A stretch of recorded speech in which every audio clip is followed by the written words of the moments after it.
Today it's time to discuss part 2 of the Dark Tower series, the drawing of the three.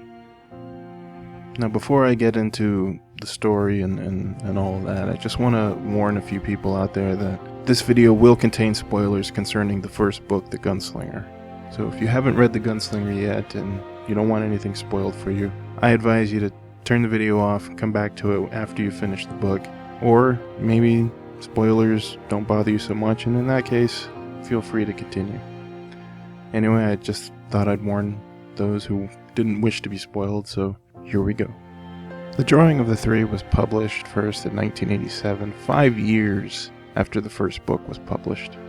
Much like The Gunslinger, it kind of flew under the radar of most Stephen King fans because, again, not a lot of Stephen King fans knew about it. And it wasn't until after this book was published where the popularity started to grow.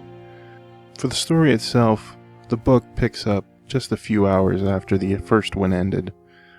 Roland is on the beach by himself after his confrontation at the end of The Gunslinger. And from after such a long journey, he actually collapses from exhaustion and passes out right there on the beach. He doesn't wake up again until he feels water of the tide, the ocean tide, coming in and soaking his legs and gun belt. In a panic, he wakes up, fearing that his guns are ruined. He's barely cognizant of where he is and what the situation is, and takes little note of the creatures crawling up the beach towards him. And before Roland knows him, before even the reader is even fully into the book, Roland himself, the main character, is already near death, seriously wounded, all by himself, dying from an infection from these creatures. Now I know that's a major spoiler for the first part of the book, but you'll understand that it's just a small sample of what's to come. And it's right in the beginning of the book, it's the first few pages. Whereas The Gunslinger started with Roland walking and thinking, here we have Roland reacting and in dire straits. And that's really the main difference between the first book and the second book, is the way the story is told. In this book, the action is almost completely non-stop.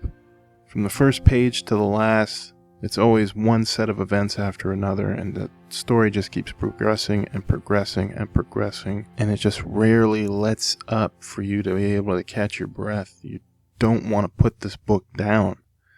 And I think that's why a lot of people prefer to read the second book before the first book, because this is where you're really captured. Fans especially were captivated and drawn in, no pun intended, into the story itself and into the series as a whole. Whereas in the first book you had this really unlikable character, the Gunslinger himself, as the main character and really the only one relatable until midway through the book. Here we get more relatable characters to us, regular people, and their situation in regards to Roland when he encounters them. And even now that I think about it, the characters that are actually introduced to us as being one of us, basically, one of the readers, even they are unlikable to a degree. They all have flaws. They're not perfect at all. It's not like a Bella Swan out there who, everyone loves and she's beautiful and everything's perfect in her life and the sparkly vampire comes and she's swept off her feet. No, that doesn't happen in the series pretty much at all.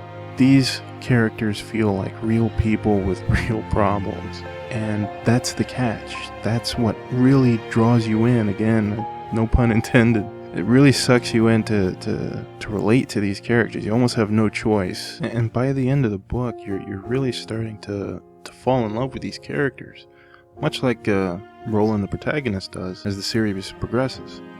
Now, as far as the story goes, this book is easily twice as long as the first book, and with good reason. There's just so much more content, so much more to explore, so much more story inside of it that I think anything less would just not do it justice. And needless to say, by the end, you're really going to be wanting more. You're really going to be wanting to find out just what is going to happen next, because everything that's come before it has already blown your imagination away, and everything afterwards, you can't even imagine. Anyway, that's it for today. I hope you liked the video. Part 3 will be coming up soon. Y'all take care.